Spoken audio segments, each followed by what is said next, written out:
So it's safe to say their pre-season is definitely underway for all Championship clubs now. Which Championship clubs are faring the best in their pre-season at the moment, and which clubs are showing the best signs in the moment? We'll find out in this video. If you guys like what you see, please make sure you do give the video a like. It just tremendously helps the channel. Please subscribe if you're new. It does really help the channel, and please share this channel with as many people as you can. We're doing really well. I'm growing ever so slowly. We could potentially get 700 subscribers before new season starts. If we can get that, that'd be terrifically appreciated. Without any further ado, let's review all the Championship teams pre-season so far.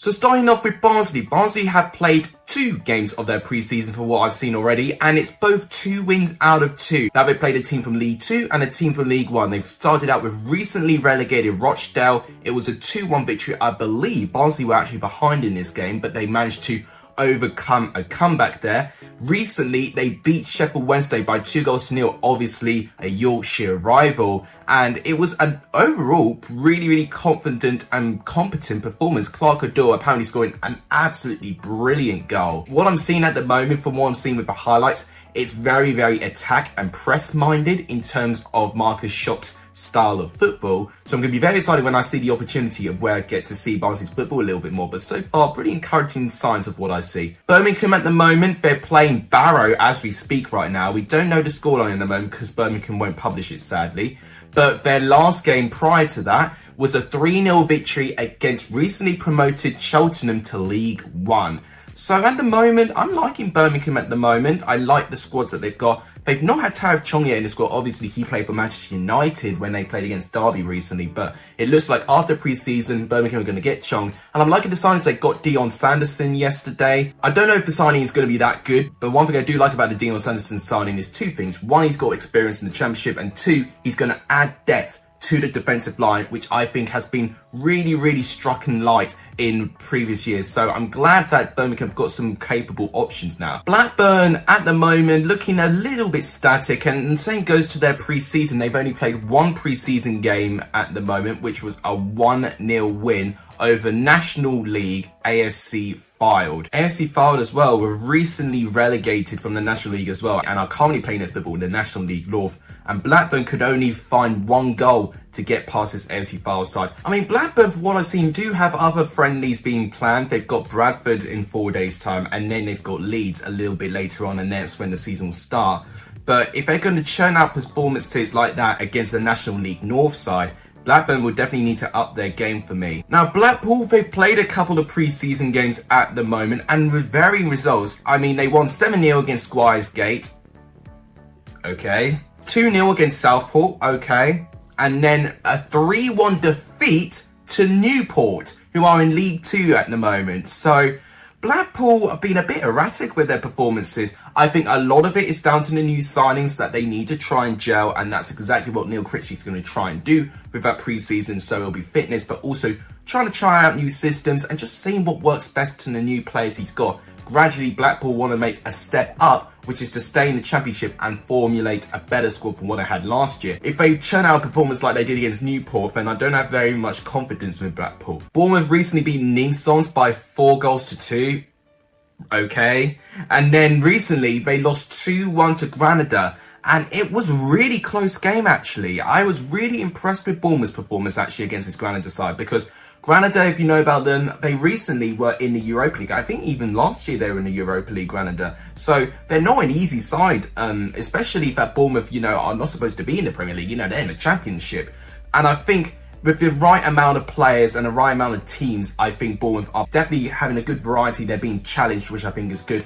They play against Chelsea very soon, so I'm going to be very intrigued to see how Bournemouth get on against Chelsea. Bristol City, well, they played a 0-0 draw against Celtic, which I actually think was a pretty alright performance. But as of now, they're currently playing Portsmouth, and for what I know, they are 1-0 down currently. They could have just changed the scoreline by the time this video comes out, but the last time I checked the scoreline between the 2 clubs, Portsmouth had taken the lead, which is not very encouraging for Bristol City for me. I have every faith of Nigel Pearson. He's won the Championship before with Leicester, and I do find him as a capable manager. Cardiff have had 3 games. They managed to win 5-0 against Bath, which I think, yeah, it's a result that you should expect. But then they played 2 games against Cambridge. Now they lost 2-0 against Cambridge in the first game, and they drew 1-1 in the second game. It's just some of these teams have got like multiple games going on. I don't know why they do it.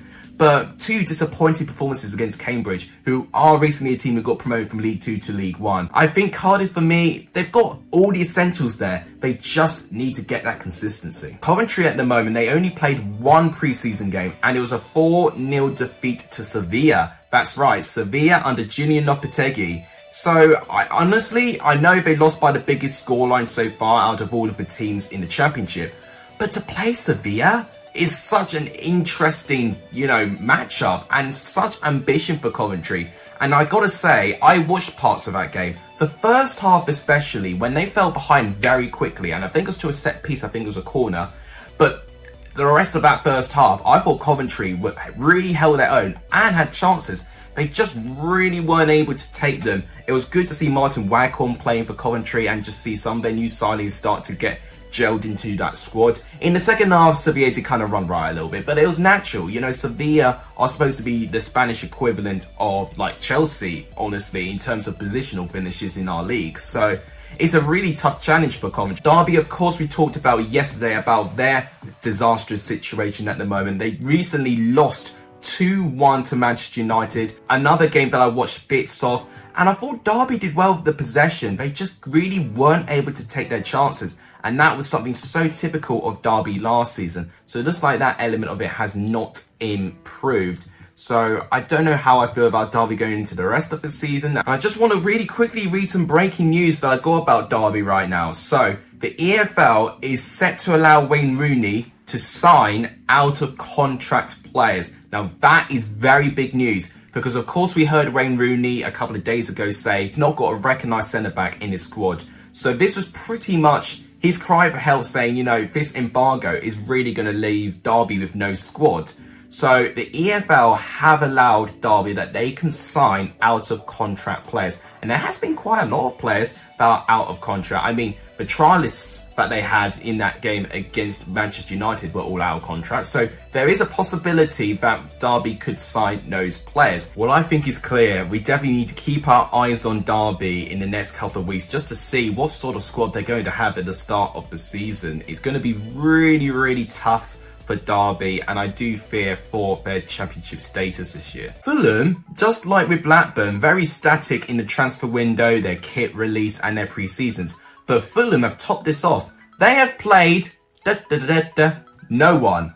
No one. Fulham have not played a single team in pre-season, and I've looked ahead to see what they've got planned, and it looks like Tony Khan is only getting Fulham to play one game.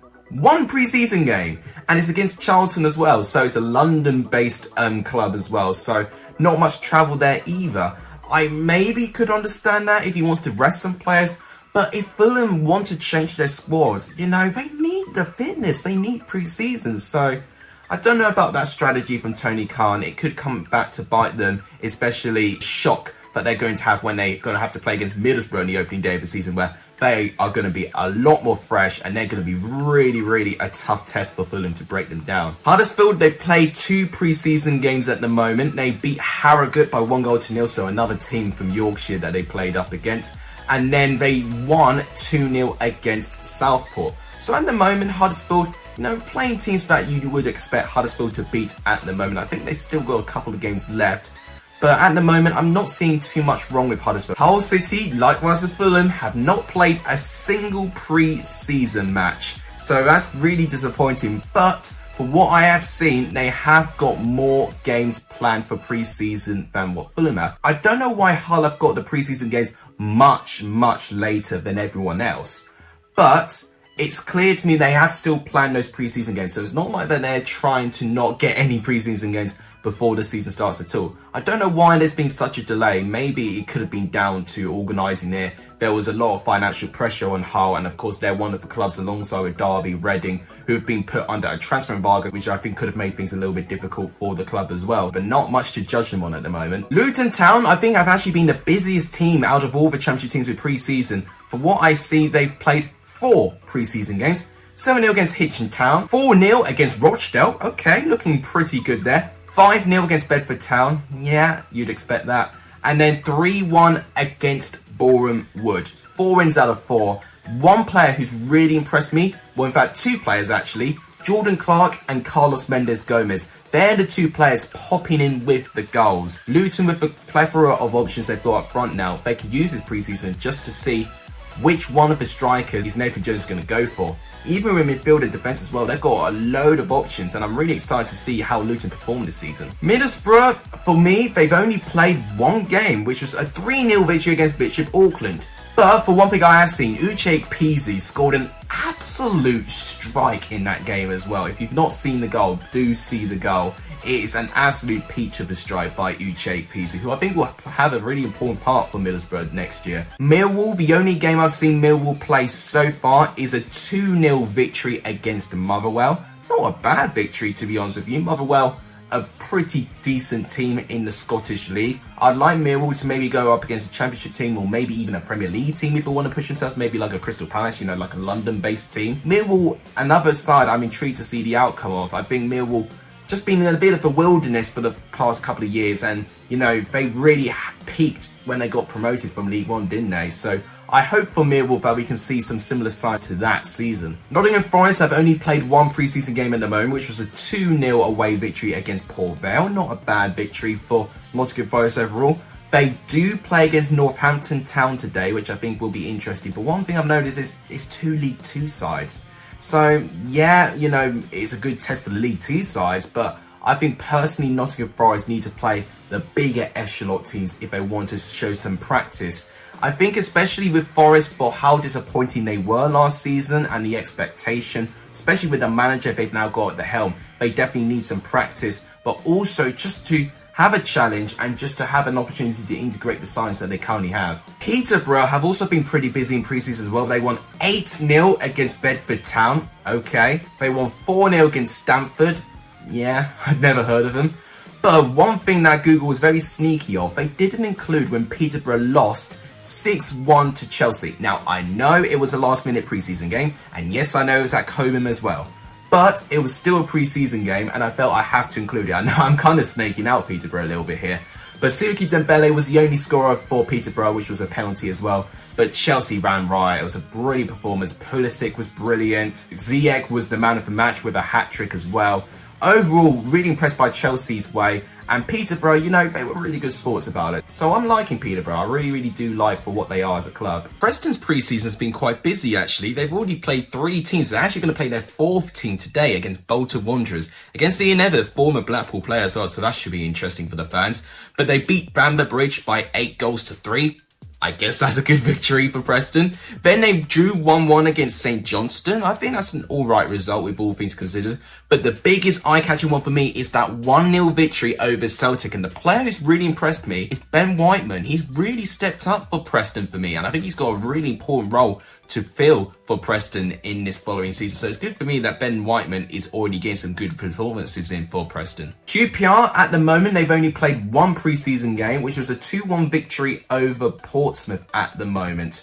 So Queensborough Rangers have been another team for me that I want to see a little bit more of. I want to be excited by this Queensborough Rangers side. I want to see them play more games, and I'm pretty sure they will play some more pre-season games very soon. But they're a side when they had their great momentum last season. If they can carry that to this season, I think Queensborough Rangers could be a really good team to watch in the Championship. They could be a dark horse for the top 6, I'll tell you that. Reading, they've been relatively quiet. One thing I've noticed, the teams under the transfer embargo are the teams most quiet because they're going to do the less business in the transfer window. The only thing you can get for them is maybe contract extensions or pre-season games. And for Reading's perspective, they beat Lincoln by 1-0. It wasn't an overly convincing performance, but overall, Lincoln, you know, they're not easy customers, and Lincoln would have been playing without their manager as well. Unfortunately, Michael Abberton has got testicular cancer, so I do wish Michael Abberton a speedy recovery. But it was a good victory for Reading overall, and we'll see if they can carry that to this season. Sheffield United, I mean, they played 1 pre-season game.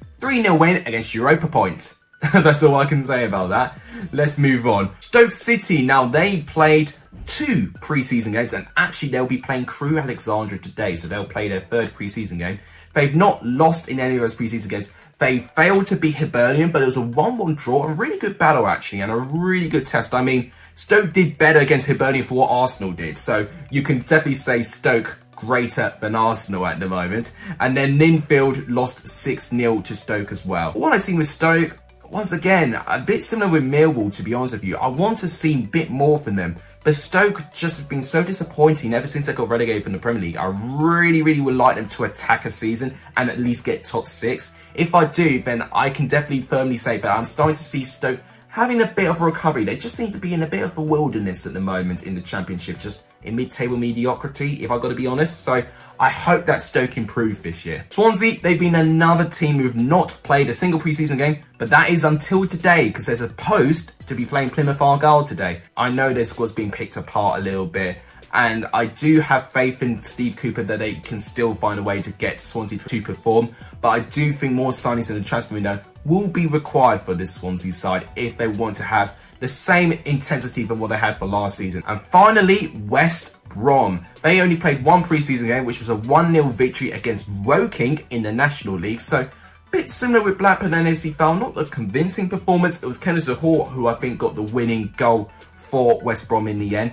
But at the moment, they're playing against Sheffield Wednesday, and for what I know, they were 1-0 up against Sheffield Wednesday as well. Matty Phillips with the goal. Now, if they get a win against Sheffield Wednesday, that would definitely be a lot more encouraging than them getting only a 1-0 win against Woking. Sheffield Wednesday, I expect them to be a good team in League One, and I think playing against Sheffield Wednesday will be a good challenge for West Brom. But guys, that wraps up every single team so far in the Championship with their pre-season. Let me know who you think has had the best pre-season. For me, who's had the best pre-season so far, I mean, I'm liking Luton right now. I'm liking how they are formulating their preseason. Barnsley has been another team as well. And in terms of a team who's had the worst preseason so far, I mean, it's difficult to say. I would say Fulham, since they played no one, and it looks like they're only going to play one pre-season game. That wrap it up for today's video. If you guys enjoyed it, please give the video a like. It does really help the channel. Let's really push the subscriber target as much as we can. That really helps the channel. And please share this channel to as many people as you can. It does really help.